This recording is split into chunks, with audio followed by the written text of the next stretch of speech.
Assam medical college হাস্পতালত দালালৰ দপদপনি ৰোগীৰ পৰীক্ষাৰ নামত ধন সংগ্ৰহৰ গুৰুতৰ অভিযোগ আসাম মেডিকেল কলেজ হাস্পতালৰ হলনি আন ব্যক্তিগত পৰীক্ষাগাৰত পৰীক্ষা কৰোৱাই বৃহৎ ধন সংগ্ৰহৰ অভিযোগ উত্থাপন হৈছে আমি পুনৰবাৰ জনাইছো আসাম মেডিকেল কলেজ হাস্পতালত দালালৰ দপদপনি ৰোগীৰ পৰীক্ষাৰ নামত ধন সংগ্ৰহৰ গুৰুতৰ অভিযোগ উত্থাপন হৈছে ৰোগীৰ পৰীক্ষাৰ নামত ধন সংগ্ৰহ কৰে দালাল চক্ৰই এমচিএইচৰ হলনি আন ব্যক্তিগত পৰীক্ষাগাৰত পৰীক্ষা কৰোৱাই ধন সংগ্ৰহ কৰাৰ গুৰুতৰ অভিযোগ উত্থাপন হৈছে আৰু এই দালাল চক্ৰটোৰ বাবে এতিয়া যথেষ্ট সমস্যাত পৰিছে যথেষ্ট বিপদত পৰিছে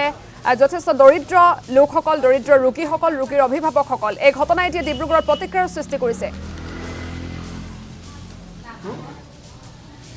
আৰু সবিশেষ জানিবৰ বাবে আমি পোনপটীয়া সম্প্ৰচাৰ সংযুক্ত হৈছো দেৱজিৎ চটিয়া আছে আমাৰ সৈতে হয় দেৱজিৎ চটিয়া পুনে পুনে আপোনাৰ ওচৰলৈ আহিছো ডিব্ৰুগড় যিখন মেডিকেল কলেজ য'ত উজনি অসমৰ অধিক সংখ্যক লোকে য'ত চিকিৎসা কৰিবলৈ যায় কম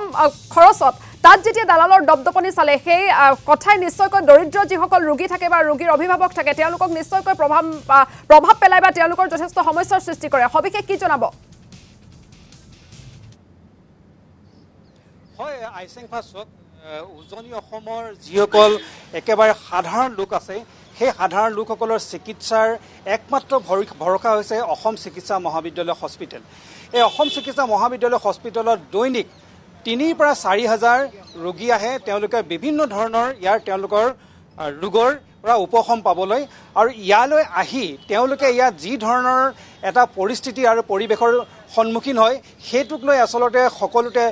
এটা চিন্তাৰ কাৰণ হৈ পৰিছে বিশেষকৈ এই চিকিৎসা মহাবিদ্যালয়ত যিসমূহ ৰোগীসকলক পৰীক্ষা নিৰীক্ষা কৰিবলৈ দিয়া হয় সেই পৰীক্ষা নিৰীক্ষা কৰাৰ যিটো বিষয় সেই বিষয়টো লৈ আচলতে তেওঁলোকে এটা ডাঙৰ এটা দালাল চক্ৰৰ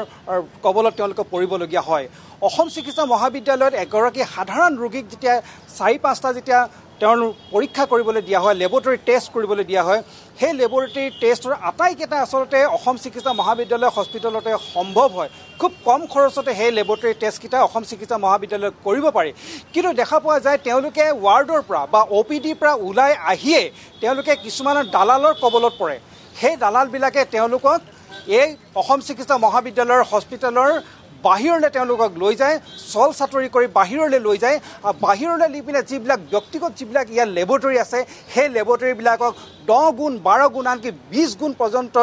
অধিক হাৰত তেওঁলোকক এই চিকিৎসাৰ যিসমূহ টেষ্টসমূহ কৰিবলগীয়া হয় গতিকে এই বিষয়টো লৈ সাধাৰণ যিসকল ৰোগী আছে তেওঁলোকে এনেধৰণে ভুক্তভোগী হয় যে তেওঁলোকে কোনো ধৰণৰ লেবৰেটৰী টেষ্ট নকৰাকৈ বা লেবৰেটৰী টেষ্ট কৰা ৰিপৰ্ট নোলোৱাকৈ তেওঁলোকে ইয়াৰ পৰা চিকিৎসা নকৰাকৈ তেওঁলোকে ইয়াৰ পৰা ঘূৰি যাবলগীয়া হয় এই বিষয়টো যথেষ্ট চৰ্চা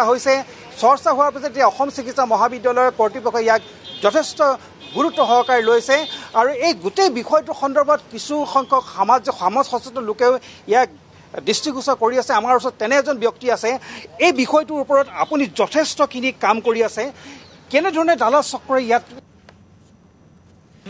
শেষ কৰিব বিচাৰিছে এটা চিষ্টেম কি ক'ব আপুনি প্ৰথমতে মই আপোনাক ধন্যবাদ জ্ঞাপন কৰিছোঁ মই আচৰিত হৈছোঁ মোৰ যিটো কাম নহয় এইটো কাম হ'ব লাগিছিলে কৰ্তৃপক্ষৰ অসম চিকিৎসা মহাবিদ্যালয়ৰ অধীনত চৰকাৰীভাৱে কৰ্মৰত যিখিনি কৰ্মচাৰী আছে তেওঁলোকৰ যিটো নৈতিক দায়িত্ব হয় কাৰণ ইতিহাস প্ৰসিদ্ধ এখন অসম চিকিৎসা মহাবিদ্যালয়ৰ কাৰো ব্যক্তিগত নহয় কাৰো পৈতৃক সম্পত্তি নহয় এখন ৰাজহুৱা অনুষ্ঠান আৰু এই অনুষ্ঠানটো অসমীয়া মানুহৰ এটা গৌৰৱ হয় আৰু ডিব্ৰুগড় বিশেষকৈ ডিব্ৰুগড় উজনি অসমৰ ভিতৰত স্বাস্থ্য খণ্ডত এটা গৌৰৱ এই গৌৰৱটোক কিন্তু যদি শেষ কৰিবলৈ বিচাৰিছে কোনে তাক ৰোধ কৰে মই নাজানো কিন্তু মই জীয়াই থকালৈকে অন্তত অসম চিকিৎসা মহাবিদ্যালয়ত এনেকুৱা ধৰণৰ আৰু যি ব্যৱস্থা ৰোগী ইয়াত ডাঙৰ ঘটনা এটা হৈ আছে ইয়াত চিকিৎসকৰ পৰা লৈ কৰ্মচাৰীলৈকে জড়িত হৈ আছে মেডিকেল কলেজত যেতিয়া পেচেণ্ট এজন আহে দেখুৱাবলৈ অপিডিতে হওক বা ৱাৰ্ডতে হওক তেওঁলোকৰ দালাল থাকে ইয়াত দালালে আপোনাৰ মেডিকেলৰ ভিতৰত কিছুমান টেষ্ট নহয় বুলি তেওঁলোকে বাহিৰলৈ লৈ আনে যিটো স্থানত আমি থিয় হৈ আছোঁ ইয়াৰ পৰা এই কাষত লাগি থকা এই মেডিকেল মূল গেটখনৰ কাষতে 10টাকে লেবৰেটৰী আছে কিন্তু সেই 10টা লেবৰেটৰী কিয় আজি ইয়াত প্ৰয়োজন হ'ল এই বিষয়ত মই যেতিয়া জইণ্ট ডাইৰেক্টৰক সুধিছোঁ জইণ্ট ডাইৰেক্টৰৰ ওচৰত এইটো বিষয়ত জবাব নাই তেওঁ কৈছে যে মই দায়িত্ব লোৱাৰ আগতে ইয়াত দিছে কিন্তু যি ধৰণেৰে ৱাইন শ্বপ এখন পাৰ্মিশ্যন দিয়াৰ কাৰণে কিছুমান গাইডলাইন অসম চৰকাৰৰ থাকে সেইমতে মই যিমান দূৰ জানো এখন নাৰ্ছিং হোম বা এটা লেবৰেটৰী হ'বৰ কাৰণে তেনেকুৱা ধৰণৰ গাইডলাইন থাকিব লাগে অসম চৰকাৰৰ আছে কিন্তু জইণ্ট ডাইৰেক্টৰ এইটো বিষয়ত আজিলৈকে যিজন জইণ্ট ডাইৰেক্টৰ ডিব্ৰুগড়ত বহি আছে তেখেতক সোধাৰ পিছতো তেখেতে কিন্তু অজ্ঞ তাৰমানে মই এটা কথা গম পালোঁ ডিব্ৰুগড়ত কৰ্মৰত জইণ্ট ডাইৰেক্টৰে গাইডলাইন আজিলৈকে ফ'ল' কৰা নাই তেওঁ নাজানে কি নিয়মত এটা লেবৰেটৰী দিব লাগে ভুক্তভোগী হ'ব লাগে আমি যিটো পৰীক্ষা সেইটো বাহিৰত গৈ পিনে 500 টকাত কৰিবলগীয়া হয় মোৰ ওচৰত তথ্য আছে অসম চিকিৎসা মহাবিদ্যালয়ত চাওক ভাৰত চৰকাৰৰ কেন্দ্ৰৰ মন্ত্ৰী নৰেন্দ্ৰ মোদী ডাঙৰীয়া প্ৰাইম মিনিষ্টাৰ মই ভাৰতীয় জনতা পাৰ্টীৰ এজন জিলা সভাপতি হয় মই মোৰ ফালৰ পৰা মই এটা কথা মুকলিভাৱে ক'ব বিচাৰোঁ যে দুখীয়া ৰোগীৰ কাৰণে সম্পূৰ্ণৰূপে ফ্ৰী ব্যৱস্থা অসম চৰকাৰে ইয়াত ব্যৱস্থা ৰাখিছে কিন্তু ইয়াত সেই ফ্ৰী ব্যৱস্থাটো কৰিবলৈ দিয়া নাই ইয়াত কৰ্মৰত একাংশ চিকিৎসক আৰু কৰ্মচাৰী ধন্যবাদ জ্ঞাপন কৰিছোঁ MCHৰ এই ঘটনা সন্দৰ্ভত আপুনি সবিশেষ জনোৱাৰ বাবে